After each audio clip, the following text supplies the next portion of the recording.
I can feel it in my bones. And nothing to ask some more. Got me looking like a clown. Someone always let us down. Tell me I'll be what I eat. Can I do that? Got my needs. Close the door and kill the sound. Someone always let us down. I can tell that you're a dancer. Throwing your hands in the air that you answer. When I ask you if you want it, you're a panther. I'm a little too for a boy, you a trans girl. I put on left, right, it just says cancer. I can go change if you want to. I mean no things that you don't do. I won't put a foot on the floor unless I am sure. You just jump head first, hope for an encore. Oh, look, girl. I can play for the nice return. I can feel it in my bones. Anything to add some more. Got me looking like a clown. Summer always let us down. Tell me I'll be what I eat. Can't help it, I got my needs. Close the curtain, kill the sound. Summer always let us down. Hey, dirty chicks, you got plenty of them. Hey, mad kicks, come on, done a dozen. Hey, blah, blah, then you walk away.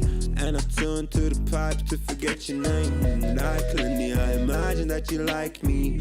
Like many, I know who I'm trying to be. I'm sure I was wrong, but so were you. So go off your high horse, shovel the goal.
Oh, the sweet sounds of some new music here on POS Uncensored. You go to the countdown.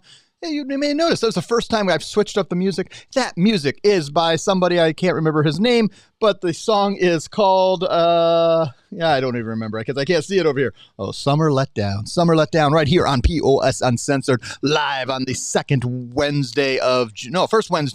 first Thursday, never mind. Let me just bring up the man, the myth, the legend, the person on the other side of Indianapolis, this time from his home, doing a little daddy time, but also still doing the work because that's how we roll in the POS Uncensored world, Mr. Matt Proctor. Matt, we're going to talk about all kinds of cool things. I've got 6 questions, and in my usual 7th question, what did I miss on a specific topic about how to manage employees in restaurants?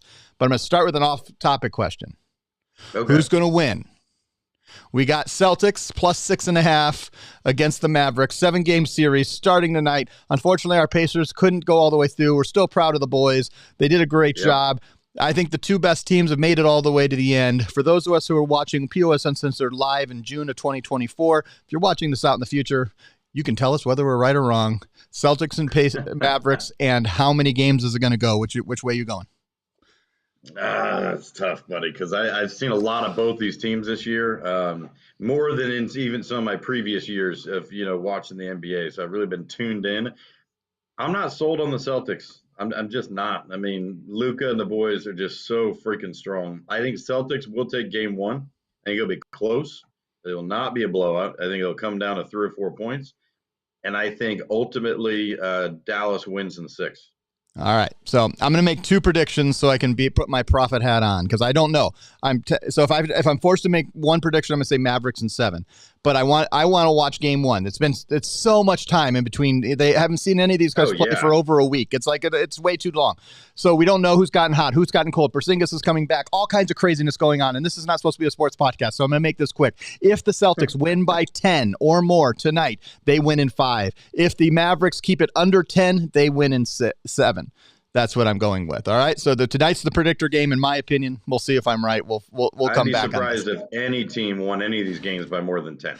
So I think it's all got to be that good. Kyrie's got to get cold, and Ken, the boys that are rolling in from Southie, and they're coming in and they're telling all the bad things that Kyrie's ever done, and everything he's ever had happen in his life is being flashed in front of his eyes, and all the things that if he can block that noise out and have 23 to 30 points tonight, Mavs are in 6 or 7. If he can't block that out and they get in under his skin, which has happened before, I think the Celtics can do it in 5 or 6. So we'll see what happens. It's going to be. I'm just glad that there's a little basketball on, and that we texted a little bit about my boys up on the north side of Cubs. They came back and won 2 against the White Sox, and the White Sox are maybe the worst team in the history of baseball. And it would have been embarrassing if we had lost either of those 2. We did have to come back from 5-1 in both of them. So whatever that is, but at least we came back. So and my Reds swept the Rockies, which they're also bad too. But at least not historically bad and on the other side of the town. So we're glad about that. All right, we're talking about restaurant hospitality management, and this is becoming more and more important questions, especially now in the day where everything from recruiting and hiring all the way to payroll. We're going to talk about the whole process, how the POS integrates with that, how some of ours currently do. We're going to be talking about a future opportunity to learn a little bit of 7 Shifts, one of the systems that's starting to integrate and integrates in Cluster. And I know may integrate with some other of our POS in the systems. But we're going to start with this. You've been in hospitality. You did your service in hospitality in multiple locations for over a decade. Tell me a little bit about, we're going to start the beginning part of the process. How does hiring work in most restaurants? And we know that it's a crisis being able to get employees right now. How does, if any, how does that interact with the technology that you're using in the point of sale systems that we use? I know some like 7 Shifts do some recruiting stuff for them. What are you seeing on that? But let's just kind of set the stage on how your feel. I mean, it's a lot harder, I think, to hire than it was when you were hiring, but kind of use your expertise and what is happening in hiring in restaurants right now. Yeah, absolutely. Great question. So hiring and firing obviously is one of the main things that you do when you're managing a restaurant. And I've hired and fired thousands throughout the years. And you're right. It was a lot easier, years ago, because I'd have stacks of applications, where people were wanting to come to whatever restaurant, especially when I was in fine dining, because everyone was trying to get their foot in the door of fine dining. But the way, it changed now, obviously, with the pandemic, and I wasn't running restaurants during the pandemic, so I know their struggle. Thankfully, I didn't have to totally live that. But that's why more of these restaurants are looking at what the point of sale can help them with and what they can do with QR codes and how they can beef up their online ordering and beef up their carryout sales, anything to keep revenue coming in without having to keep bulking up staff. All right. So they're used to running with leaner teams now, where the servers used to be able to have a 4-table section. Now they're having a 6-table section, and maybe they have extra food runners. So they're taking that off the server's plate and not making them do all the food running so they can handle those 6 tables. So the way people are managing these restaurants now and the way they've had to pivot is really fascinating throughout the years, and obviously I've seen it all.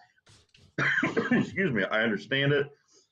And, I like the way that many of them have had to pivot to stay ahead of the game. And like you said, you mentioned 7 Shifts, Nate. That's a huge thing. I mean, we did spreadsheets, and that's it. Excel spreadsheets with that schedule. Printed it off, posted it on the wall. They could take a picture of it. There was no scheduling app. There was no way for them to put in a request without coming and physically talking to me and say, Matt, can I have this day off or this week off or whatever? And then we have to write reminders down. I mean, everything, pen and paper, old school, because the point of sale software we had nothing like that. And so it's helping the businesses manage their employees quicker and easier through the actual software. And that was just unheard of back in the day. Same thing, reservations management. That was never included in a point of sale. And now that we have softwares that actually will do that, so they don't have to pay some crazy company like Open Table tons of money or have to have their pen and paper. I remember our pads of all of our reservations, our wait list was all done pen and paper. Point of sale takes that away from them, helps manage employees so much better. And the rotation, can't forget rotation, Nate. All about that table rotation. You got to be fair when you're seating, when the hostess is controlling the flow of the tables. Well, now that, so you kind of jumped into my next question, so I'll kind of believe, but you're good, because my next question was specifically, how do our POS systems help with scheduling and the fairness of scheduling? And then I think it's only third-party apps that are helping with like the apps. None of our systems currently have an internal app to be able to do that kind of stuff, but they have integrations into third party. But the technology is coming in to being able to do the scheduling, to make sure that you have the right people with the right amount of shifts, depending how busy they are. Some of these third party, 7 shifts, one of the things I saw demoed is it looks, if it connects to the sales, like in Cluster, it looks at how many sales you have per hour, how many tables and what tables on how are filled, so you know how many people you need to staff, so you're getting an even rotation, like we were talking, so that all the staff feel like they're getting the even chance to win as many tips and opportunities like that.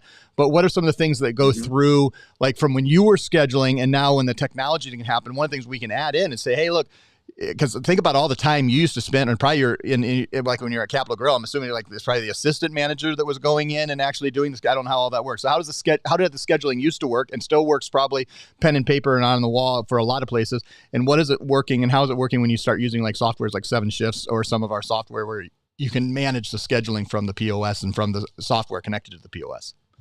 Well, and it's unfortunate because, I know, Nate, we're not getting any younger, buddy. And back in the day, I never Speak had for a chance, yourself, Matt. Speak for yourself. I never had the chance, unfortunately, to work with a software that already had the scheduling part built in. Even when at Capital Grille, we were acquired by Darden. At that point, Dash still didn't have that, which is Darden's. It's the first ever point of sale system in the world. They still didn't have that. We utilized other third parties like Open Table and things like that, but we still manually put the schedule together. And it was actually very challenging at Capital Grille. I took over the schedule a few different times because we were open breakfast, lunch, and dinner, which is very random and was the only Capital Grille in the country that was open for breakfast. So there were many, many shifts to fill to cover for all that. And it was in a hotel. So then we're open 7 days a week, 21 shifts a week, made it much more challenging. But really, it came down to time off, and that's where it really helps. And the last time, Nate, you and I spoke about 7 Shifts, I know we met with them up at National Restaurant Show. I remembered my wife years ago mentioning, because I'd heard of them before, she worked in a restaurant and they used 7 Shifts, and she said she absolutely loved it. And from a user standpoint, as a server, bartender, the ability to be able to pull up your phone quickly and go in, check your schedule, request time off, things like that, and it immediately alerts the management team. That's a game changer. And unfortunately, we just didn't have that in the past. And you're right, Nate, there's still a lot of places that do the pen and paper. They either don't know the technology's out there or they're not comfortable, making the switch yet. And it's our job to be able to help them and make them feel comfortable with having technology actually help them. Now, a lot of our POS has the ability to interact with, and I'm going to combine 2 questions into one, doing clock in, clock out. So you're actually managing when a person, their hours, because most of these employees are hourly employees, and then connecting to payroll. So can you talk about how our systems handle that, how they connect to payroll? Some of them have direct integrations to some third parties, some don't. How does that work? And then how does the the employee experience going for the clock in, clock out and managing their time that when they're actually working, things like that? How does that work with our system? So 2 questions, clock in, clock out, and payroll. Yeah, and that's an intricate part of any point of sale system. And you have to have a good clock in, clock out. And what I actually used to do, and in one of the very first restaurants I ever managed was Tony Roma's. And I don't know if anyone has Tony Roma's near them, but it's just a rib place. They're international. But that was one of the biggest features we had was permissions to not allow employees to clock in or clock out, or mainly clock in until 5 minutes before their shift. And that was a huge help from a labor standpoint because employees will steal time. Always. They'll always steal time, especially in a restaurant. So they'll purposely clock in 30 minutes early, before their shift and screw around and talk to people and all this, and next thing you know, you're paying for it.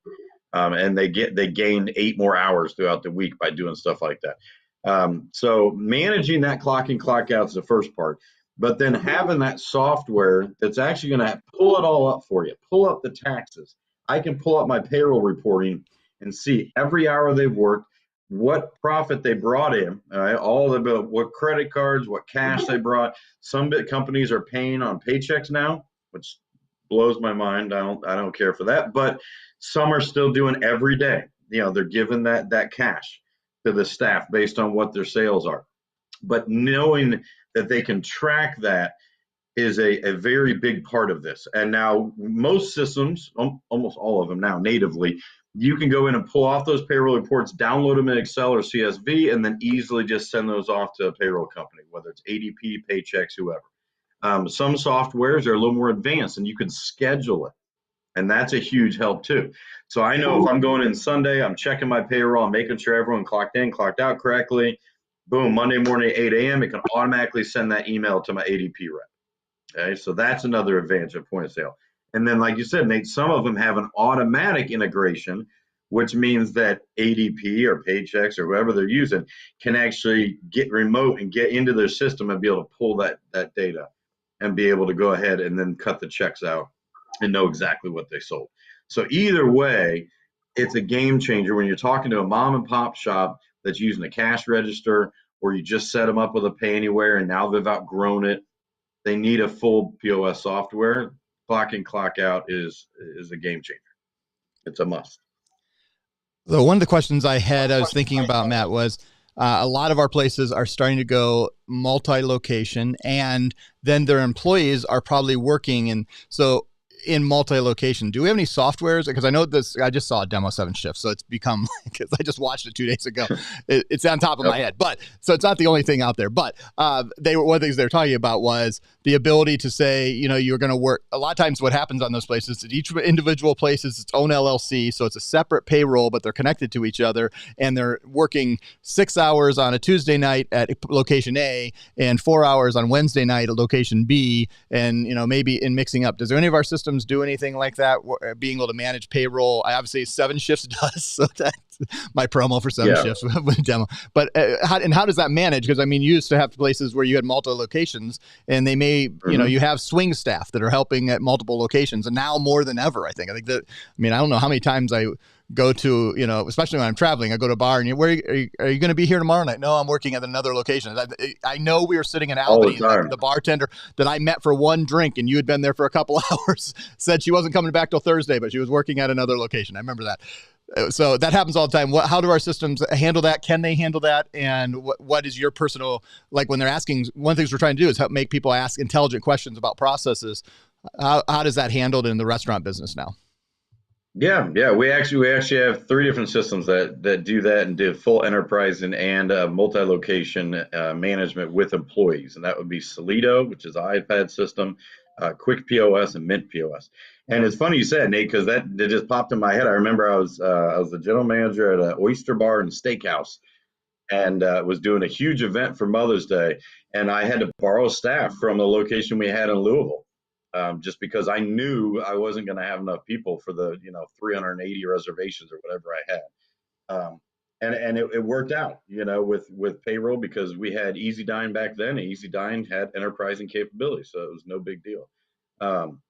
But yes, that is key, and it's important for everyone on this call to know that there are softwares that can't do that. Okay, so it's important to talk to us to find out which ones do that natively and do it really well.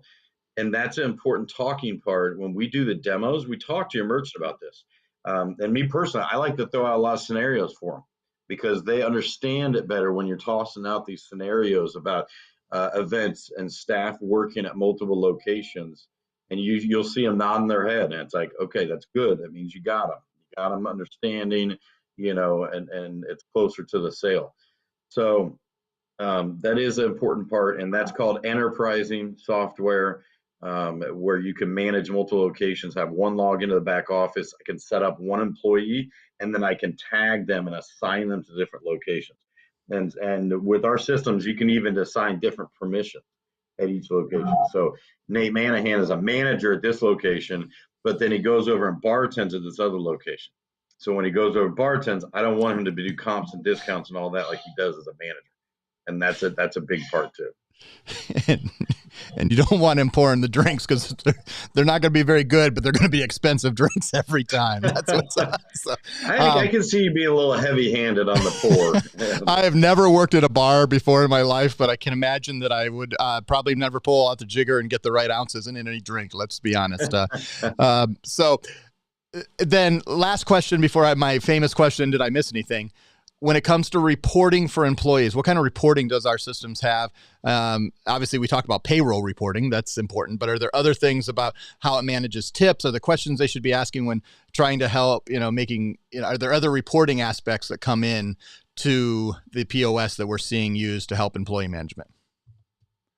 Yeah, and this kind of goes back to what you said earlier about what the heck were you talking about? We were talking about employees and tracking. And well, darn it, Nate, I thought of it like twice now. Then I keep forgetting to bring it back up, and now it just popped out of my head again. That's all right. I forgot what I said 10 seconds ago, so we're good. You're all right. It's so like twice I thought about it, and I keep blanking on it. But yes, the reporting that's a good thing, and that you could track every possible thing that the employee does. And you can find out right away if the merchant is an honest merchant or if they're wanting to hide money based on how much they like that everything is tracked. Because they'll see everything. That is a key piece. And when it comes to the reporting also, one of the key things that I think a lot of POS systems and then third-party systems is starting to figure out where margin is and where you can increase margin. So if you have certain employees that are better at upsells and you always have steaks are always steak Oscars and you're always getting an extra $12 or $15 per person, that tracking is becoming more and more contests are huge. Yeah. And being able to always run contests in restaurants. Yep. And being able to incentivization and tracking, and there's so many cool things. This is what I'm really looking forward to, like end of third and beginning of fourth quarter. I really want to focus on a lot of third parties of things that we don't even sell. That we think are cool, that we've met at the National Restaurant Show or other things. Some of them connect to our POS, some don't, but help restaurants increase margin. Because the biggest thing that we can do to help a restaurant is help them increase their revenue and help them increase their margin and their profit. And we have tools that are coming in that are going to be specifically helping point them in the right direction. And that really is true on employee management, because one of the things employee management is if you don't have to hire someone, you have a kiosk and QR code, like you mentioned earlier, Matt, you cut a lot of overhead. And as much, or you're in a place and you can't cut overhead, but your minimum wage went from $15 to $20. Well, you're going to be paying an extra $20 or $50 an hour for some of your employees, depending on how many employees you're carrying. How do you manage that? How do you find that margin and keep the margins the same? And some of that can be on your inventory management, there's all kinds of stuff that are going into that reporting that people can be able to find that money again. I always hear, man, we're going to lose all of our employees because the minimum wage went up. Well, you don't always have to lose employees. That is a possibility. But sometimes it just means you have to find that $60 an hour somewhere else. So you may increase prices. You may make sure you go back to your suppliers and say, I want a 5% discount when I buy this much. Maybe you don't buy the avocados that you keep throwing out every week or whatever. There's all kinds of things that go into a restaurant. So, I remember what I was going to say. It's one of the biggest reports that I always look at, and I would stress this to restaurant owners when I would do a demo, is the time of sales. And so a lot of our systems have detailed reports where it actually breaks down hour by hour, every sale, like we talked about earlier with Nate, with staffing and scheduling. And I need to know that between obviously 2 and 4 o'clock, our sales just drastically drop. So I need to make sure I've got no one on the clock then, except for maybe one cook, one bartender and the host, so that I'm cutting my staff way down for those low and non-peak periods, and I only have the right staff. And there's a local place here called Arnie's. They do a phenomenal job with that. I go in there sometimes at 2:33 in the afternoon. You know who's there? One host, who also I think is a manager, one bartender, there's not a single server, and then there's like probably 2 or 3 guys in the kitchen. And that's all they need. There's no one there. There's maybe a few tables, and guess what? The bartender can take them all. And if they need help, the manager just helps them. And it's like that's smart staffing. They've already got all the lunch people out of there. They've already cut the kitchen down. And that's where the POS comes in handy. Now, unfortunately, they're using Aloha and won't change off of it. But those reports are so big, and that would help me with scheduling and knowing when I needed people. Yeah. I mean, and one of the things I watch, people always ask, how to identify whether restaurants are, people are scared of restaurants. They may close early. They may go out of business or things like that. And I think more and more, the restaurants have just got a bad rep. They're not going out of business at any higher rate than a lot of other small and medium businesses are. They really aren't. Right, but we do see a lot of bad people. That we see restaurateurs that are good business people and restaurateurs that are bad. And one of the things is go to a restaurant when it's not busy and see how many staff they have. And if they're not thinking through their staffing, like Matt was mentioning with Arnie's, they're obviously that because you're wasting. If no matter what, it's like $45 average per, because not just the minimum wage, it's all the other money that goes into having that person there.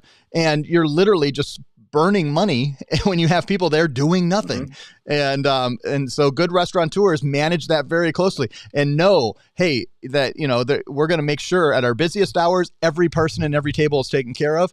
And at our slowest hours, we're not paying anyone to do nothing. And that's a sign of a good restaurateur. You guys should pay attention to that. If you go into a place and they got 4 or 5 staff sitting around doing nothing, that's a bad management. Like right there, that is bad management 101. There's a reason why Arnie's has 19 locations and it's been around for 50 years. They know what they're doing.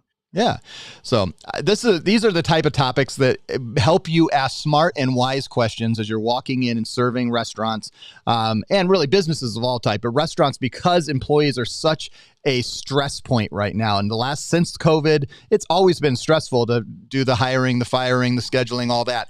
It is even 7 times more now. And if we can do things to help relieve some of that pain, lessen some of that stress, and provide strategies and things that we can implement for them that are going to help them save time and money, man, they're going to love doing business with you. You're going to be not only the person that they do business with, but you're going to be the person that they refer other restaurants to use, and you're going to make a difference. Mm-hmm. And I think that is going to set you as POS sales professionals apart. Matt, any closing words or anything I've missed? I just want to remind everyone that every single person that works for me in the POS office has experience in restaurants. Every one of them. Some more than others. Some of them have managed fine dining. Some have managed casual dining. I mean, heck, one of them owned Dairy Queen Noble Roman. So my team has experience in restaurants. So please get us involved because we love talking to restaurant owners. We can relate to them. We can have those open discussions about their business and about how it's going. And that they really like that. You don't have to be the experts with it. Lean on our team. We already got the experts here to help you. So keep that in mind, everyone. Love it. From the voice of the leader of the POS pros, from the person that doesn't have any, I have a little bit of restaurant experience, but I've eaten at thousands of them and I love them. And I absolutely, Matt's going with me. I analyze everything about a restaurant when I go into it, down to which china I do not like. So there's nothing that usually misses my eye about things I like and dislike about a restaurant. And we're here to help you. Next week, buddy, in New Orleans. I can't wait. This is my first time. It's going to be a lot of fun. That's right. So I am looking forward to it. Thank you guys for watching another POS Uncensored. Like and subscribe. We'll be back in 2 weeks. We'll be off next week because we're going to be in New Orleans. If you happen to see this between now and then, Sunday night the 9th, 7, I always forget. Just email me at Mayhem Page, 7 or 7:30. We're doing our pub crawl. It's a haunted pub crawl. I think we have 22 people signed up for that one right now. And then we have a Wednesday restaurant crawl at 12 at noon. We're actually eating food and going to multiple restaurants, eating food. At the pub crawl, we're getting the drinks and hearing the stories, and I can't wait. It should be a really fun time, and we're just going to be in New Orleans together. Hopefully you can join us. Matt Proctor will be there, I think, for both times, and Caitlin will be there. I don't think she's on our list, so I need to put her on. I just realized I don't think I've seen her on the list. But I don't think she's got the invite, but send it to her, please. She'll get on there. We'll do that. All right. On behalf of Matt Proctor, I'm Nate Manahan. We'll see you next time on POS Uncensored. Cheers, guys. Hi, guys.